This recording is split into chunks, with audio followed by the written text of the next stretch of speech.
Hello everyone, I hope आप लोग अपना एग्जाम अच्छे से दे रहे हो और अच्छे से प्रिपेयर हो एग्जाम के लिए। तो सबसे पहले एग्जाम देने से पहले आप लोगों को कॉन्फिडेंट रहना है, कॉन्फिडेंस नहीं हारना है। अगर कॉन्फिडेंट हो, अगर नहीं भी प्रिपेयर किए हो अभी तक, फिर भी कॉन्फिडेंट रह के जितना प्रिपेयर किए हो उतना जाके लिख के आना है। ऐसा माइंडसेट बना के जाना है कि कॉन्फिडेंट रहना है, जितना प्रिपेयर किए हैं उतना अच्छे से लिख के आना है। तो मैं आज आप लोगों के साथ शेयर करूंगा कि ऑडिट जैसा सब्जेक्ट मेरा 16 से 63 आया था, तो आप लोग कैसे रिटेन कर सकते हो ऑडिट को, मतलब याद कैसे रखना है। बहुत लोग पूछ रहे थे कि याद कैसे रखना है, आपने याद कैसे किया ऑडिट को। तो ये मैं आप लोगों के साथ शेयर करूंगा कि मतलब रिटेन करने का टेक्निक क्या क्या है। और आज मैं आप लोगों को ऑडिट बुक में भी एग्जाम्पल के साथ हर टेक्निक को कैसे यूज करना है वो मैं दिखाऊंगा आप लोगों को, क्योंकि थ्योरी सब्जेक्ट को डायरेक्ट अगर रटने जाओगे तो नहीं रट सकते। सबसे पहले समझना होगा और समझने के साथ रटना होगा, वही टेक्निक यूज करके। डायरेक्ट तो नहीं रट सकते, रिटेन होगा ही नहीं एग्जाम में। और एक चीज़ ध्यान रखना है कि आप लोगों को बस एग्जाम तक रिटेन करके रखना है, मतलब एग्जाम तक याद रहना चाहिए। एग्जाम डे है, एग्जाम जब तक लिखोगे तब तक याद रहना चाहिए, जिंदगी भर तो याद करके रखना है नहीं। तो बस ये माइंडसेट रखना चाहिए कि एग्जाम तक बस रिटेन हो जाए कैसे भी। तो कैसे मैंने कैसे किया था, 16 से 63 आ गया था, तो वही टेक्निक मैं आप लोगों के साथ शेयर करूंगा। और टेक्निक के साथ ही आप लोग थ्योरी सब्जेक्ट को रट सकते हो, रिटेन कर सकते हो। तो वही मैं आज आप लोगों के साथ शेयर करने जा रहा हूँ। तो मैं अब आप लोगों को दिखाता हूँ कि कैसे रटना है, हर मतलब अलग अलग तरीके से दिया तो कैसे रटना है मैं बुक में दिखाता हूँ आप लोगों को। तो जैसे देखो आप लोग, ये पैराग्राफ है, पता नहीं आप लोगों को दिख रहा है कि नहीं। जैसे scope of audit what it doesn't include, तो ये पूरा पैराग्राफ है, पॉइंट वाइज नहीं दिया है। तो आप लोगों को कैसे करना है, इसको ब्रेक करना है, छोटे छोटे पीसेज में ब्रेक करना है, मतलब पॉइंट बनाना है इसको। जैसे देखो मैंने कैसे किया था, मैंने पॉइंट बनाया था एक एक करके। तो सबसे पहले audit is distinct from investigation, मतलब एक पॉइंट ये हो गया, एक लाइन का पॉइंट हो गया। उसके बाद मेन तो यही है, ये याद रहना चाहिए। उसके बाद आप लोगों को समझना है आगे का।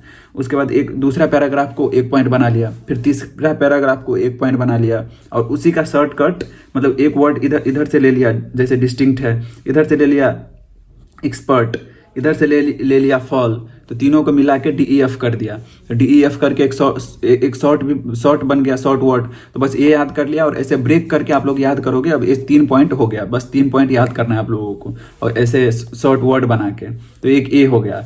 उसके बाद आप लोग क्या कर सकते हो, निमोनिक्स बना सकते हो। निमोनिक्स कैसे बनाना है उसका भी मैं आप लोगों को एग्जाम्पल दिखाता हूँ।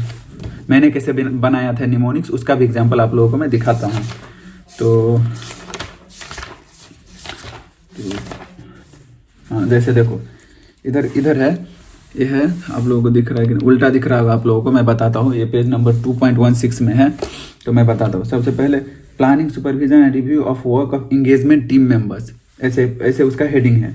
तो मतलब इधर आप लोगों को दिख रहा है 4-5 पॉइंट है। तो मैंने क्या किया था कि हर, जैसे एक वर्ड है size, the size and complexity of the entity पे डिपेंड करता है कि कितना एक्सटेंट तक हम लोग चेक करेंगे, कितना अंदर तक जाएंगे, किस एरिया में देखेंगे, तो किस पे डिपेंड करता है। तो the size and complexity of the entity, the area of the audit, उसके बाद assessed risk of the material miss statement. इस सब को जैसे एक एक वर्ड उठा लिया, जैसे इधर से साइज उठा लिया तो साइज का एस ले लिया, इधर से एरिया उठा लिया, इधर एरिया का ए ले लिया, इधर असेस्ड उठा लिया, उसका भी ए ले लिया।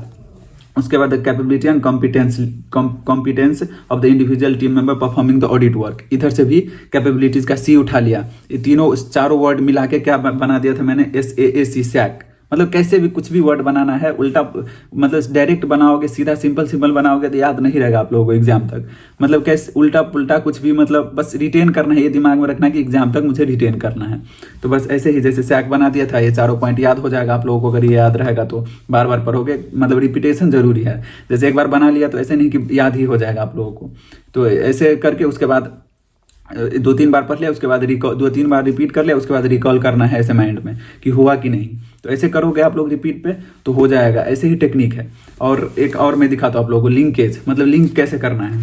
जैसे सेम वर्ड है जिसमें उसको लिंक कैसे करना है, तो उसके लिए मैं दिखाता हूँ। उसका भी मैंने बनाया था। जैसे ये है, देखो पेज नंबर 1.6 का क्या है उसमें, in doing so he has to see that financial statement would not mislead anybody by ensuring that, मतलब ऑडिटर कैसे इंश्योर करेगा कि financial statement would not mislead anybody. तो उसका क्या है, देखो सबसे पहला पॉइंट है, तो the account has been drawn with reference to the entries in the books of account. तो ये क्या है, entries in the books of account, उसके बाद the entries in the books of account are adequately supported by sufficient and appropriate audit evidence. मतलब इसमें भी entries in the books of account है, इसमें भी entries in the books of account है, तो ये दोनों लिंक हो गया। मतलब एक पॉइंट एंट्री, 2 पॉइंट हो गया entries in the books of account. एक और मिलेगा आप लोगों को इसमें, none of the entries in the book of account has been omitted in the process of compilation. 3 हो गया entries in the books of account, तो 3 पॉइंट हो गया entries in the books of account का। ऐसे ही नीचे पर हो गया तो आप लोग द स्टेटमेंट, हर 3 पॉइंट में स्टेटमेंट दिखेगा आप लोगों को, जैसे the information conveyed by statement, the financial statement, the statement. मतलब 3 पॉइंट हो गया स्टेटमेंट का, 3 पॉइंट हो गया entries in the books of account को। ऐसे लिंक करके आप लोग पढ़ोगे तो याद रह जाएगा। मतलब एक 2 बार पढ़ोगे तो आप लोगों को याद हो जाएगा। रिपीट तो करना ही पड़ेगा, हर जितने बार पढ़ोगे उतने बार, 3-4 बार पहले रिपीट पे पढ़ना है। चाहे आप 10 दिन बाद पढ़ो, 20 दिन बाद पढ़ो, 1 महीने बाद पढ़ो, इसको रिवीजन करो, लेकिन फिर भी डायरेक्ट नहीं, आप डायरेक्ट रिकॉल करने जाओगे तो डायरेक्ट रिकॉल नहीं होगा। तो आप लोगों को माइंड में 2-4 बार पहले देख देख के पढ़ना है, उसके बाद रिकॉल करना है। ऐसे करते जाओगे तो आप लोगों को एग्जाम में मतलब लगेगा नहीं, आप लोगों को लगेगा अभी भी जब भी पढ़ोगे तो लगेगा नहीं याद हो रहा है, लेकिन एग्जाम में आप लोगों को आएगा, ऐसे माइंड में आएगा, लिखते टाइम आपको माइंड में आएगा। तो बस ऐसे करना है। तो ये भी हो गया। उसके बाद सबसे ज़रूरी है कि ऐसे ये टेक्निक यूज़ कर लिया आप लोगों ने, और उसके बाद रिपीटेशन बहुत ज़रूरी है। जैसे आज पढ़ लिया, ऑडिट का आज पढ़ लिया और फिर उसको छोड़ दिया तो उससे कुछ नहीं होगा। मतलब revision is very important, revision सबसे ज़रूरी है। मतलब बोलते हैं ना सेल्फ स्टडी, सेल्फ स्टडी मतलब क्या होता है, जैसे सर पढ़ा दिया उसके बाद रिवीजन तो ही तो होता है, तो रिवीजन बहुत ज़रूरी है। तो आप लोग रिवीजन पे मतलब आज कर लिया, उसके बाद एक दूसरे दिन भी रिवाइज कर लिया, लेकिन ऐसा नहीं 10 दिन बाद भी रिवाइज करने जाओगे ना तो ऐसे डायरेक्ट माइंड में नहीं आएगा, मतलब कि डायरेक्ट ऐसे रिकॉल करने लगे, नहीं, 2-3 बार पढ़ना होगा देख के, उसके बाद तभी आप लोग उसी टाइम रिकॉल करोगे तो आएगा। तो ऐसे ही रिपीट करते जाओगे ना, 4-5 बार ऐसे प्रोसेस फॉलो करोगे, ऐसे टेक्निक यूज करके, तो आप लोग ऑडिट को रिटेन कर सकते हो। ऑडिट ही नहीं, जितना भी थ्योरी सब्जेक्ट है तो आप लोग ऐसे ही रिटेन कर सकते हो। तो मतलब हर सब्जेक्ट का मैंने बोला था ना कि हर सब्जेक्ट का अपना अपना टेक्निक होता है। तो ऐसे थ्योरी सब्जेक्ट को ऐसे आप लोग मतलब माइंड में रिटेन कर सकते हो, मेमोराइज कर सकते हो। डायरेक्ट याद करने जाओगे तो नहीं होगा। यही बोल रहे थे काफ़ी लोग कि मतलब याद नहीं होता, तो बस टेक्निक वगैरह यूज करके याद करोगे, ऐसे तभी याद होगा, डायरेक्ट नहीं होगा याद। टफ है याद करना डायरेक्ट ऑडिट को। तो thank you for watching this video. I hope इस वीडियो से आप लोगों को बहुत हेल्प होगा। नीचे डिस्क्रिप्शन में लिंक है टेलीग्राम का, उधर मैं जो इंपॉर्टेंट लिस्ट वगैरह होता है उधर शेयर करता हूँ, कुछ अपडेट वगैरह देना हो तो उधर शेयर करता हूँ, तो आप लोग उसे जरूर ज्वाइन कर लो। और कुछ पर्सनल डाउट है, अगर पढ़ाई नहीं हो रहा है, कुछ भी अगर हेल्प चाहे आप लोगों को, तो आप लोग इंस्टाग्राम का लिंक भी डिस्क्रिप्शन है, उधर भी आके आप लोग पर्सनल डाउट भी वहाँ पूछ सकते हो। तो thank you for watching this video.